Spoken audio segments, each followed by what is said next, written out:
Ici, c'est ton champ, ça. Oui. Ok. Donc, par jour, tu peux faire combien? Tu peux faire là, 2 à Beauvais. 2 à Beauvais. Oui. Ça veut dire 2 carrés, ça. Oui. Ok, ah, c'est bien. Donc, ça veut dire que si vous êtes au moins 3, vous allez faire 6 carrés par jour. Oui, oui. 6 carrés par jour. Vraiment, c'est très bon. Et c'est quoi vous allez semer ici? C'est le soja. Le soja. Oui. Ok, le soja. À l'hectare, c'est combien vous pouvez récolter? 1 hectare. À l'hectare. Comme maintenant, la terre n'est pas bonne. La terre n'est pas riche. Ah. Comment je peux dire? Si je gagne,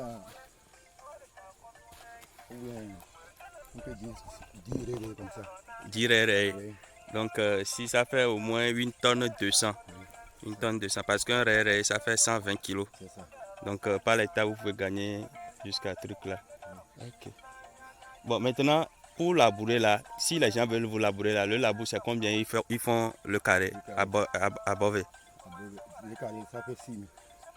À Beauvais? À Beauvais, ça c'est 1500. À Beauvais, 1500. Oui. Ok. Maintenant, après avoir labouré, vous semez, non? Oui. C'est combien vous faites le semis? Semence. Ceux qui vont semencer là? Et c'est 4 000. 4 000 à l'hectare? Ah, si, c'est 1 carré ça. Donc, 4 carrés, ça fait... 4 carrés, ça fait 16 000. Ok, c'est très bon.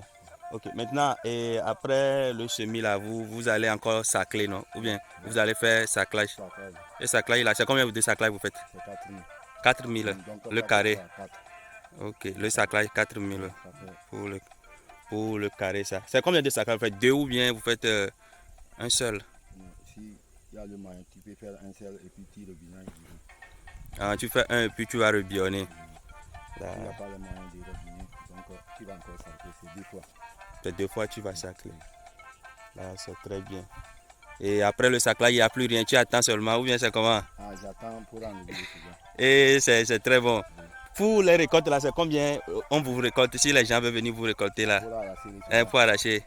Là-bas, on peut dire c'est... Si vous attendez, c'est 4 000 encore. 4 000 encore pour arracher le carré. Le carré. Et pour taper.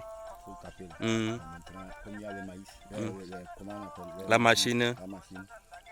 C'est la machine qui nous fait. Et c'est combien on vous fait le sac? On dit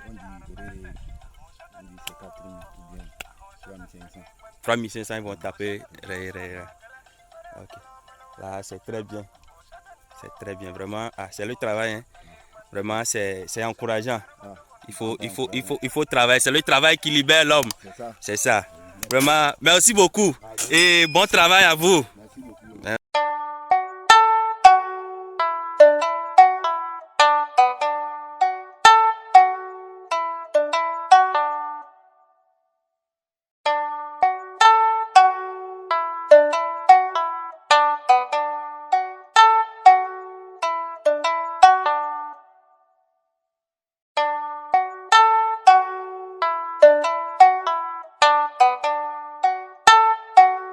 Ok, comme on vient de le voir avec notre grand producteur, la culture du soja se résume comme suit. En premier lieu, vous faites le dessouchage et après le dessouchage, vous faites le labour et le labour est suivi du semis. Après le semis, vous faites le sarclage 2 semaines après et le sarclage est suivi du sarclobinage que communément les gens appellent ici le rebionnage. Donc le sarclobinage est suivi quelques jours après de la récolte. Et la récolte est faite quand les feuilles sont jaunes, quand les feuilles jaunissent complètement et que ces feuilles sont complètement tombées. Donc comme le moment où nous sommes ici, vous allez voir que la majeure partie des feuilles dans ce champ sont complètement jaunes. Donc c'est le moment qui est presque près de la récolte. Déjà quelques jours après, on va récolter ce champ. Du coup, le soja se résume après la récolte au battage.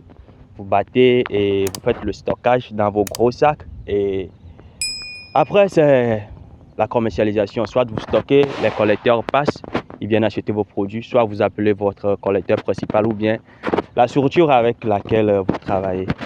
Donc, c'est un peu le circuit du soja. Maintenant, revenons à la culture. Le soja ne prend pas d'engrais, beaucoup ne le savent pas. Mais initialement, on utilise quelques boosters pour pouvoir booster la culture, qui sont des produits biologiques, notamment le soy booster de Soyken ou le Bactigro de l'ONG Agide, ou bien au moment de la floraison, on utilise aussi certains produits qui sont des fertilisants biologiques comme le Soyflow pour pouvoir booster la culture. Donc c'est aussi simple de cultiver le soja et aussi facile de cultiver le soja. Maintenant, dans une prochaine vidéo, on va vous parler de ce qu'on appelle le soja conventionnel et du soja biologique. Souvent, les gens entendent parler du bio, du bio, du bio. Pourquoi le soja bio? Pourquoi le soja conventionnel? Et quels sont les contours de la production biologique du soja?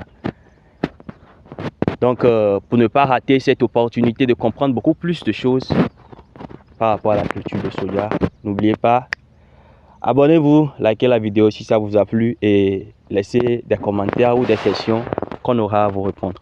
Merci.